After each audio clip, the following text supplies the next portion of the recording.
Welcome, this is video number 365 and this is based on Introduction to Economic Development.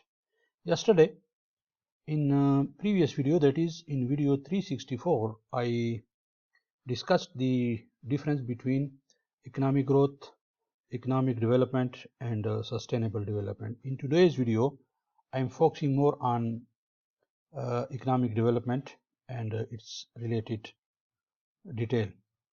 If you look at this map, there are two types of countries in this. The countries in black contain 50% of the world population, but they are producing 50% of the world gross domestic product.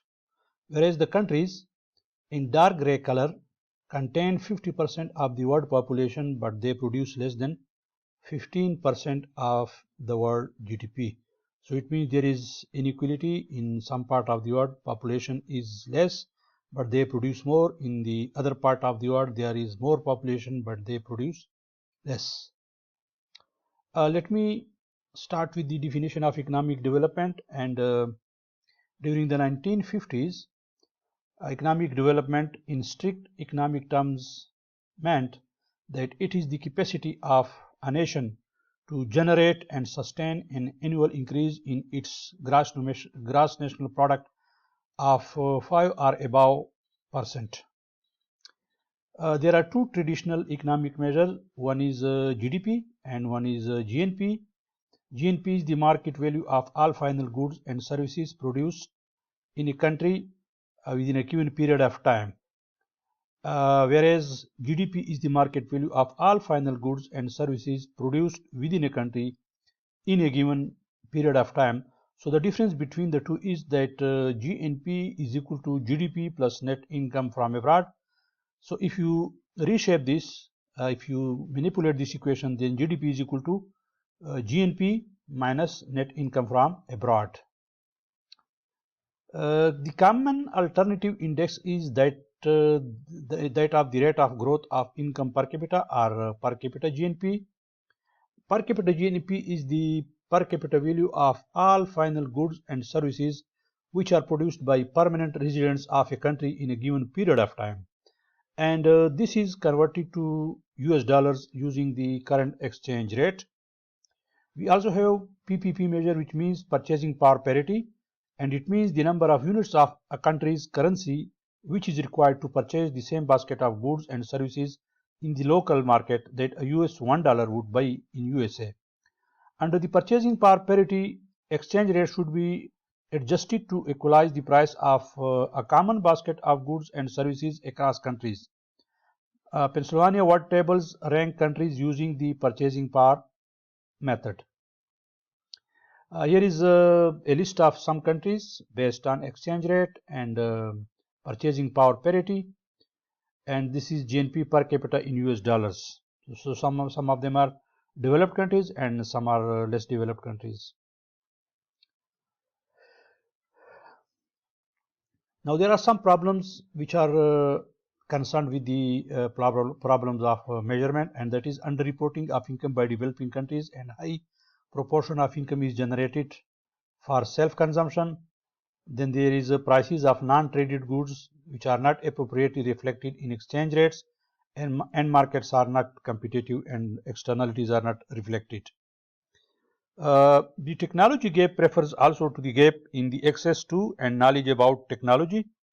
Poorer populations have less access to technology, and younger people tend to know more about how to use technology than senior people.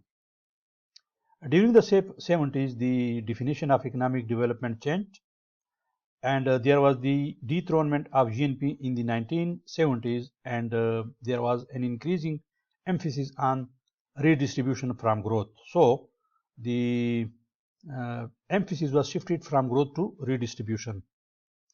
Increasing emphasis on non-economic social indicators was also there.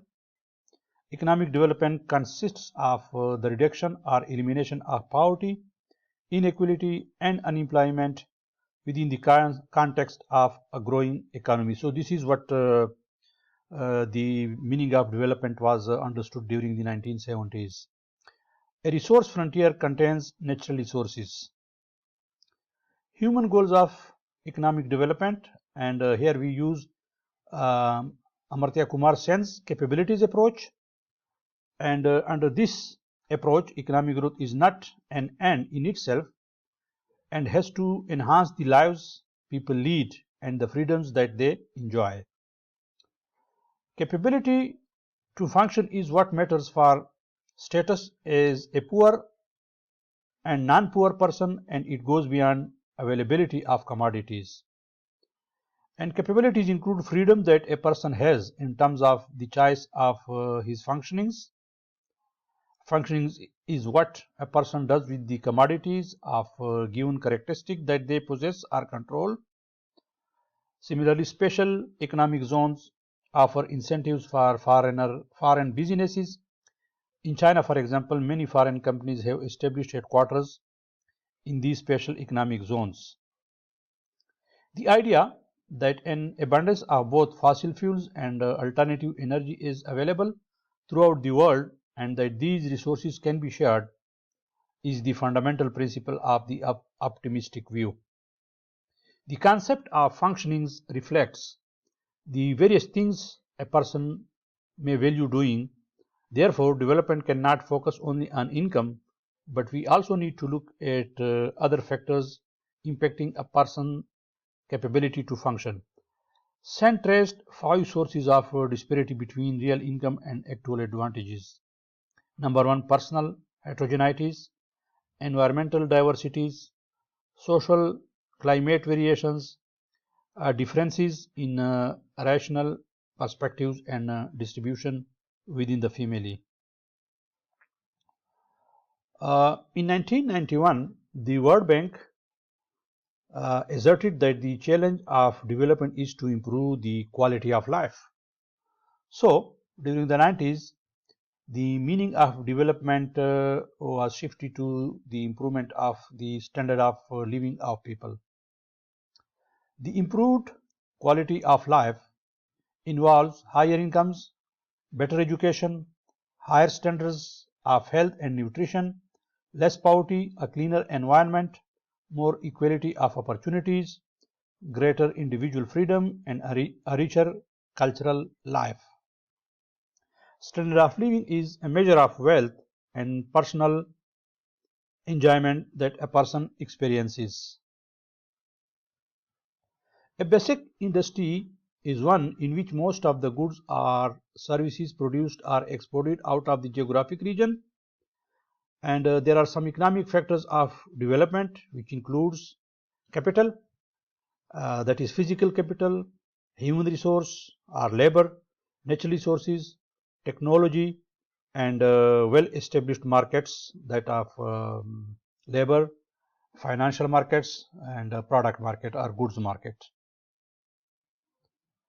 Non-economic factors also play a vital role, and these include institutional, social, and values.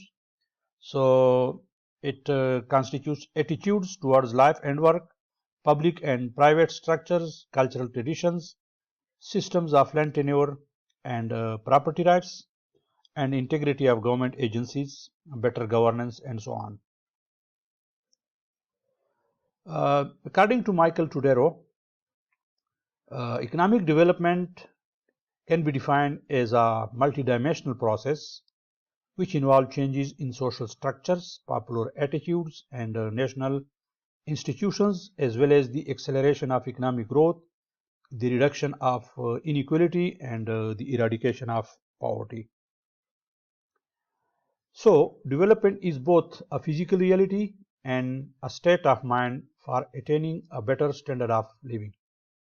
There are 3 basic core values of development, and these include sustenance. Sustenance basically means the ability to meet basic needs, self-esteem, to be a person, and freedom from servitude.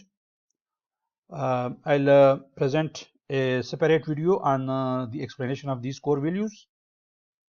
Specific components of better life vary from time to time and from society to society. And as I mentioned, the above 3 core values mean increase availability and distribution of basic goods, raise levels of living, expand range of social and economic choices available to individuals.